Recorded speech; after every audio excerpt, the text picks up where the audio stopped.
আসসালামু আলাইকুম। এসএসসি 2026 সালের পরীক্ষার্থীরা, আমার মনে হয় আমি এসএসসি 26 ব্যাচের সবথেকে গুরুত্বপূর্ণ সাবজেক্ট নিয়ে আজকে কথা বলছি। আমি প্রত্যেকটা ক্লাস দুইটা করে ক্লাস রেডি করি। আমি প্রত্যেকটা সাজেশন ভিডিও দেওয়ার সময় দুইটা করে ক্লাস রেডি করি। একটাতে শর্ট সিলেবাস নিয়ে আলোচনা করি, দ্বিতীয়ত হচ্ছে সাজেশনটা দিয়ে দিই ওই সাবজেক্টের। কিন্তু আজকের ভিডিওতে আমি short syllabus plus final suggestion দুইটাই এক ক্লাসে দিয়ে দিব। সেক্ষেত্রে ক্লাসটা একটু বড় হতে পারে, তবে গণিত নিয়ে আমাদের যে এত পরিমাণ প্রবলেম, তুমি যদি আজকের পুরো ক্লাসটা দেখো তোমার মাথা থেকে সেই প্রবলেমটা একেবারে ঝরে পড়ে যাবে এবং গণিতে তুমি একটা বেস্ট প্রিপারেশন নিতে পারবে।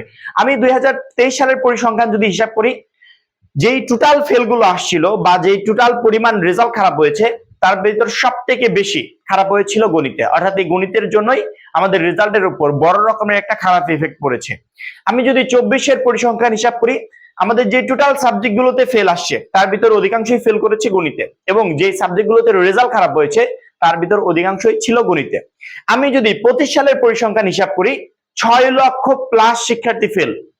পরিসংখ্যান দেখলে দেখা যাচ্ছে গণিতেই অধিকাংশ শিক্ষার্থী ফেল করেছে এবং খারাপ রেজাল্ট করেছে। এই গণিত নিয়ে প্রত্যেকটা বছর প্রবলেম হয়। এই গণিত নিয়ে প্রত্যেকটা বছর শিক্ষার্থীরা মানে একটা মানসিক যন্ত্রণার ভিতর থাকে। পরীক্ষা দিয়ে আসলেই ভাইয়া পরীক্ষা তো একবারে খারাপ করে ফেলেছে, এই গণিতের জন্য টোটাল সাবজেক্ট গুলোর পরীক্ষা এখন খারাপ হবে, টেনশন করে গণিত দিয়ে আসার পরে। এই গণিত নিয়ে আমাদের টেনশন কেন হবে? আমি যদি সহজ ভাষায় কথা বলি যে এই 5টা চ্যাপ্টার কমপ্লিট করলে একটা শিক্ষার্থী গণিতে A+ পেতে পারে। জাস্ট এই 5টা চ্যাপ্টার। সৃজনশীল 5টা লিখতে হবে না, এই 5টা চ্যাপ্টারই এনাফ সৃজনশীলের 5টার অ্যান্সার করার জন্য, আর কিচ্ছু পড়তে হবে না। এই 5টা চ্যাপ্টার তুমি কমপ্লিট করো, এমসিকিউর জন্য আমাদের গাইডলাইন অনুযায়ী, আমাদের সাজেশন অনুযায়ী বেস্ট একটা প্রিপারেশন নাও, গণিত নিয়ে কোনো টেনশনই থাকবে না।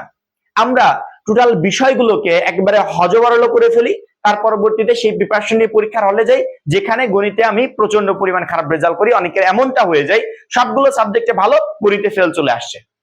ফেল কেন আসবে? প্রিপারেশনটা সেভাবে নিতে হবে। সবার আগে গণিত সাজেশন দেখার আগে গণিত সিলেবাসটা বোঝা জরুরি। যে আমি যদি গণিত সিলেবাসটাই না বুঝতে পারি, আমি গণিতের কোনো প্রিপারেশনই নিতে পারবো না। 2026 সালে শিক্ষার্থীদের জন্য গণিতের নতুন সিলেবাস দেওয়া হয়েছে, নতুন কাঠামোতে প্রশ্ন রেডি করা হবে, নতুন সিস্টেমে সবকিছু হবে।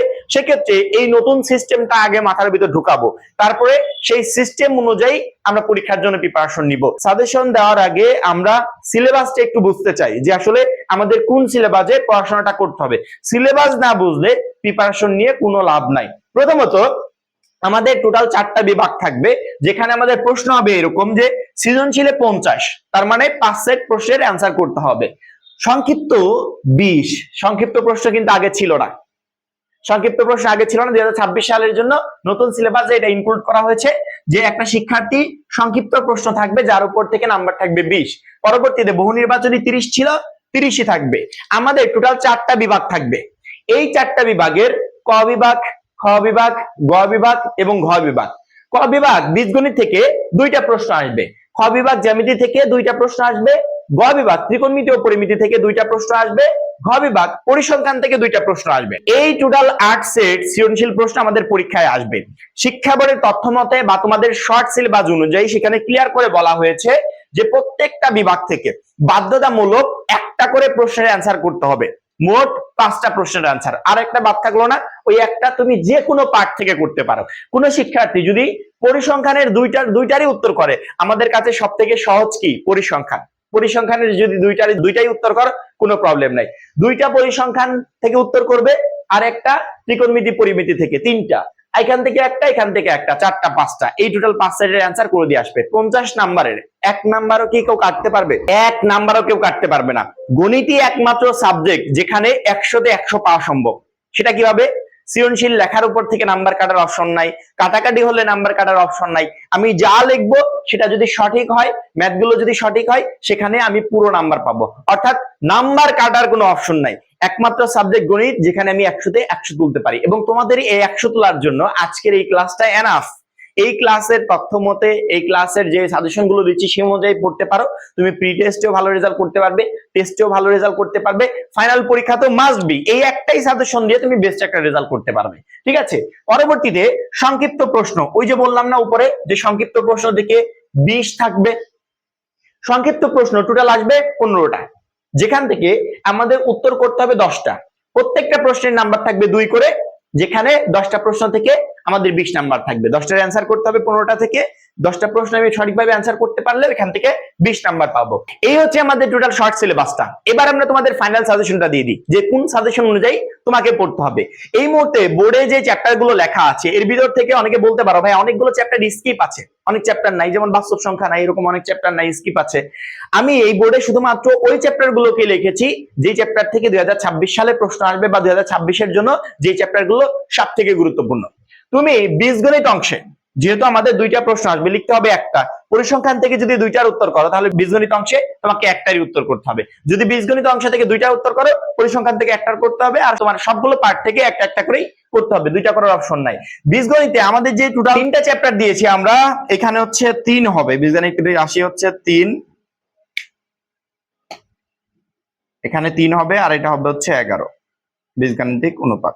এই যে 3টা চ্যাপ্টার আমরা তোমাদেরকে দিয়েছি বীজগণিতে, এই 3টা চ্যাপ্টার থেকে ইনশাআল্লাহ তোমাদের 2 সেট প্রশ্ন পরীক্ষার হলে কমন থাকবে। 3টা চ্যাপ্টার থেকে 2 সেট কমন থাকবে।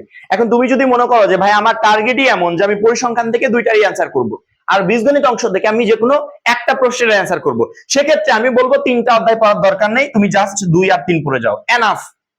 বীজগণিত অংশ থেকে একটা প্রশ্নের অ্যান্সার করার জন্য এনাফ, জাস্ট 2 আর 3 পড়বে, আর কিচ্ছু করতে হবে না।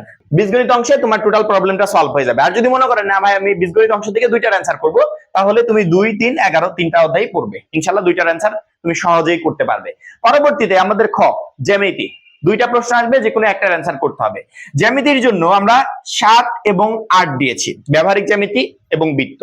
কোন শিক্ষার্থী যদি মনে করে যে ভাইয়া আমি শুধুমাত্র একটা প্রশ্নের অ্যান্সার করব জ্যামিতি অংশ থেকে, কারণ আমি পরিসংখ্যান থেকে 2টা করব, অথবা আমি বীজগণিত অংশ থেকে 2টা করব, যে কোনো একটা পার্ট থেকে 2টা করব, কিন্তু জ্যামিতি থেকে আমি একটার উত্তর করব, যথেষ্ট জাস্ট বৃত্তটা পড়বে, আর কিছু পড়তে হবে না। বৃত্তটা সুন্দর করে কমপ্লিট করে যেও, বৃত্তটা পড়লেই তুমি এক সেট প্রশ্নের অ্যান্সার সহজেই করতে পারবে।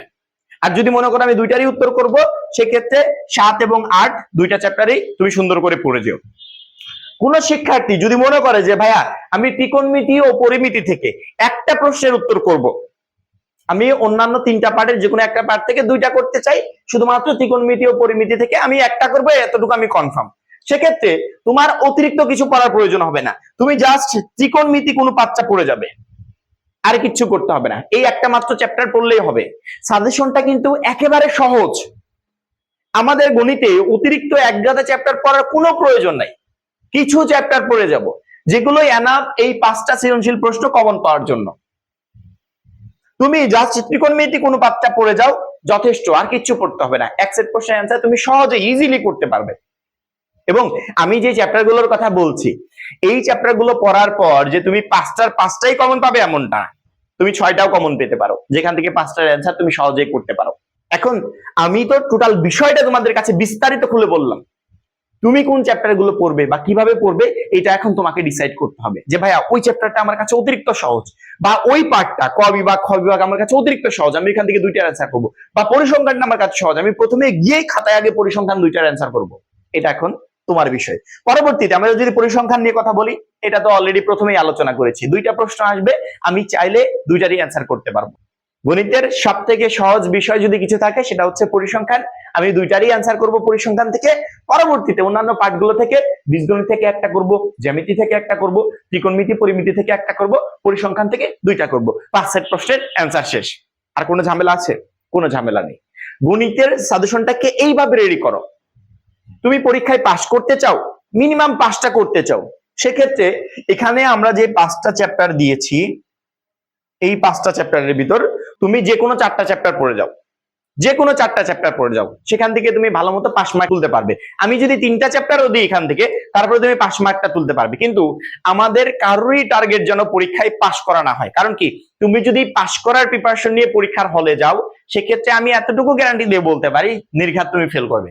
কারণ 2025 সালে যে নতুন সিস্টেমে খাতা দেখা হয়েছে, নতুন সিস্টেমে সবকিছু করা হয়েছে, সেই একই সিস্টেম 26 সালেও থাকবে, যেখানে 26 সালে যদি ওই সিস্টেম থাকে, কেউ যদি পাস করার প্রিপারেশন নিয়ে পরীক্ষার হলে যায়, সে নির্ঘাত ফেল করবে। আমাদের প্রত্যেকটা ক্লাসের টার্গেট ওই একটাই, পরীক্ষায় A+টা কনফার্ম করা, এবং তোমারও টার্গেট থাকবে পরীক্ষায় A+ প্রিপারেশন নিয়ে যাব। সে পাস করি এ প্লাস পাই গোল্ডেন প্লাস পাই সেটা পরীক্ষার রেজাল্টের পর দেখা যাবে, কিন্তু আমার প্রিপারেশন থাকবে অবশ্যই আমি প্রত্যেকটা সাবজেক্টে যেন এই প্লাসটা উঠাতে পারি। এই জন্য প্রত্যেকটা শিক্ষার্থী যদি এই মিনিমাম 5টা চ্যাপ্টারও কমপ্লিট করে পরীক্ষার হলে যেতে পারে, তারপরও সে একটা বেস্ট প্রিপারেশন নিয়ে পরীক্ষার হলে যেতে পারবে এবং ভালো একটা রেজাল্ট করতে পারবে। এবং আমরা তো প্রত্যেকটা পার্টের প্রত্যেকটা চ্যাপ্টার নিয়ে বলেই দিলাম যে প্রশ্ন কিভাবে আসতে পারে, কোন চ্যাপ্টার গুলো থেকে আসতে পারে, তোমাকে সেই চ্যাপ্টার গুলো কমপ্লিট করতে হবে। এই হচ্ছে টোটাল আমাদের গণিতের সাজেশন। এই সাজেশন অনুযায়ী গণিতটা করো, এই সাজেশন অনুযায়ী গণিতের চ্যাপ্টার গুলো করো, ইনশাআল্লাহ গণিতে তুমি একটা বেস্ট রেজাল্ট করতে পারবে। আমাদের প্রত্যেকটা বছর আমাদের কান্নার কারণ হয় একটাই, আমাদের মাথা ব্যথার কারণ একটাই, আমাদের দুশ্চিন্তার কারণ একটাই, সেটা হচ্ছে গণিত। গণিতে ভালো রেজাল্ট করতে হবে, গণিতে ভালো মতো প্রিপারেশন নিয়ে পরীক্ষার হলে যেতে হবে। এবং আমরা যে গাইডলাইন গুলো দিচ্ছি এই গাইডলাইন গুলো প্লাস আমাদের ক্লাসগুলো অবশ্যই তোমাকে গণিতে ভালো একটা রেজাল্ট করতে সহযোগিতা করবে। আশা করি প্রত্যেকটা শিক্ষার্থী বুঝতে পেরেছো। এখন এই পর্যন্তই। পরবর্তী ভিডিওর জন্য চ্যানেলটা অবশ্যই সাবস্ক্রাইব করে রাখবে। সবাই ভালো থাকবে, সুস্থ থাকবে। আল্লাহ হাফেজ।